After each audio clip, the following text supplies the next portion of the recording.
Mi nombre es Eceria. Yo ya estuve aquí.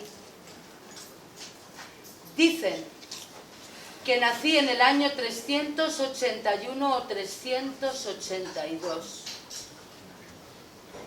Yo de eso no me acuerdo muy bien, pero sí recuerdo perfectamente que desde siempre mi principal sueño fue viajar.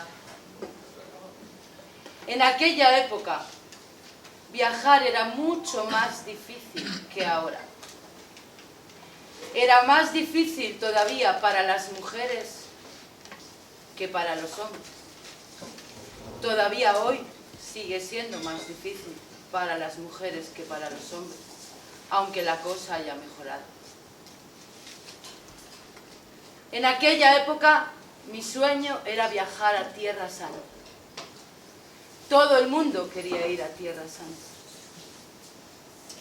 Mi madre me enseñó desde pequeña que debía perseverar en mis sueños,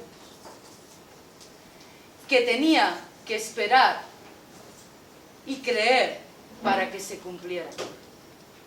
Y esperé para cumplirlos. Arranqué hacia Tierra Santa y tardé 4 años caminando.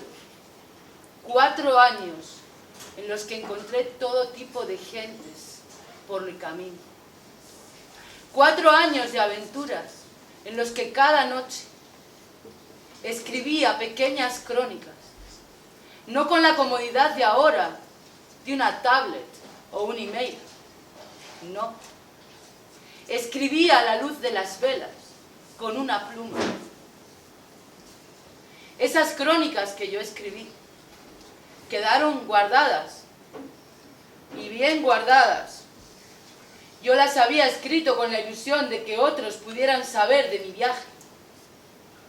Pero mis crónicas no fueron reconocidas hasta el año 1903. 15 siglos tuve que esperar para que reconocieran mi trabajo. Y por eso, después de 15 siglos, pensé, qué razón tenía mi madre, todo llega. Pero tenía que venir, tenía que volver para ver el mundo ahora. Ahora cuando están leyendo mis crónicas. He vuelto al mundo y he vuelto a viajar. Y he visto que las cosas han cambiado muchísimo. Ahora todo es mucho más fácil. He estado viajando por todo el planeta cómodamente, con aviones, con barcos, con trenes, con coches. Nada que ver con aquellas andanzas del siglo IV. Y así, en ese recorrido, he descubierto un concepto maravilloso. Se llama el traveling without moving. ¿Que cómo descubrí el traveling without moving? Yo tenía que ir a Katmandú. Mi presupuesto no era muy grande, así que andaba buscando un vuelo baratito. Encontré una compañía llamada Air Asia, con base en Malasia, que me permitía llegar a Katmandú, pero tenía que hacer escala en Kuala Lumpur. Kuala Lumpur. Qué exótico suena. Me apetecía mucho ir a Kuala Lumpur. ¿Qué habrá en Kuala Lumpur? Mira en el Google. Las Petronas. ¡Oh!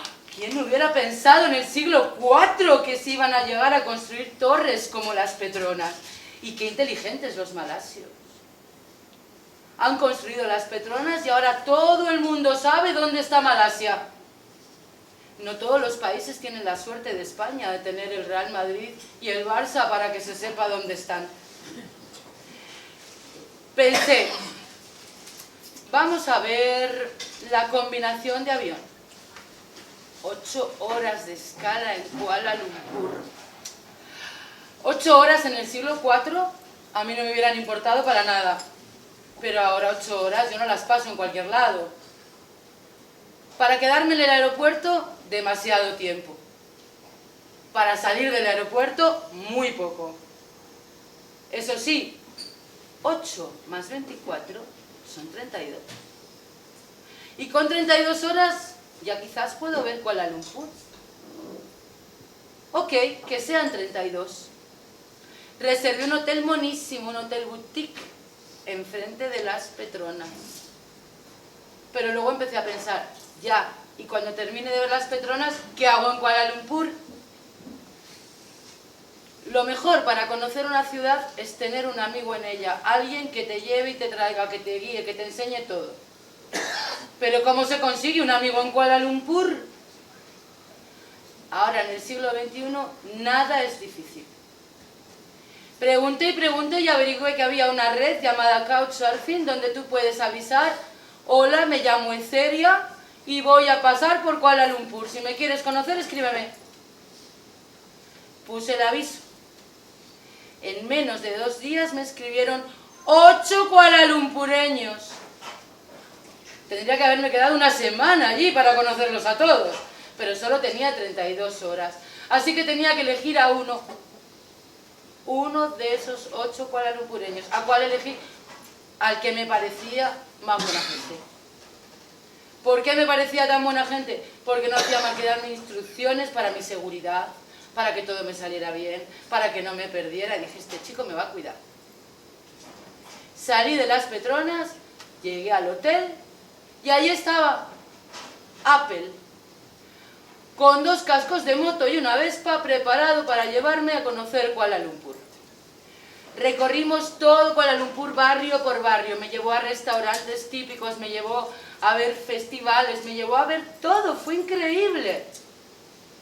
Pero lo mejor de todo fue cuando estábamos sentados en un restaurante indio, de esos de ellos, donde no te atreves a entrar tú solo, y Apple me empezó a explicar su vida. Él era de Bangladesh, es de Bangladesh. Había llegado a Malasia para trabajar y poder mandar dinero a su familia, que está en Bangladesh. Un chico listo. Trabajaba toda la semana de lunes a viernes y los fines de semana estudiaba en la universidad. Para poder costear esa vida, tenía un apartamento en el centro de Kuala Lumpur con 4 dormitorios. Uno para él, otro para un chico filipino, otro para un chico indio y el otro para alquilar con Airbnb. Todas las semanas me explicó: yo no tengo dinero para salir de Kuala Lumpur, pero todas las semanas conozco el mundo a través de las personas que pasan por mi vida. Me encuentro con couchsurfers como tú, o me encuentro con gente viviendo en mi casa que son de Alemania, de Australia, de Japón, vaya usted a saber, y a todos les pregunto de dónde vienen, qué hacen, a qué se dedican, y así veo el mundo desde mi casa. Yo pensé, qué bonito descubrir que hoy en día todos podemos practicar el traveling without moving. Todos podemos aprovechar la oportunidad que la tecnología nos ofrece para conectarnos con muchos lugares del mundo sin salir de nuestras casas. Pero por mucho que en estos 15 siglos la vida ha cambiado, hay cosas que no han cambiado nada. Como por ejemplo, que a todos nos sigue gustando mucho más poder practicar el traveling while moving. Porque en el traveling while moving es cuando ocurren esas cosas que uno ni siquiera creería. Como por ejemplo, lo que le pasó a la famosa estrella de cine internacional Estefanía del Río.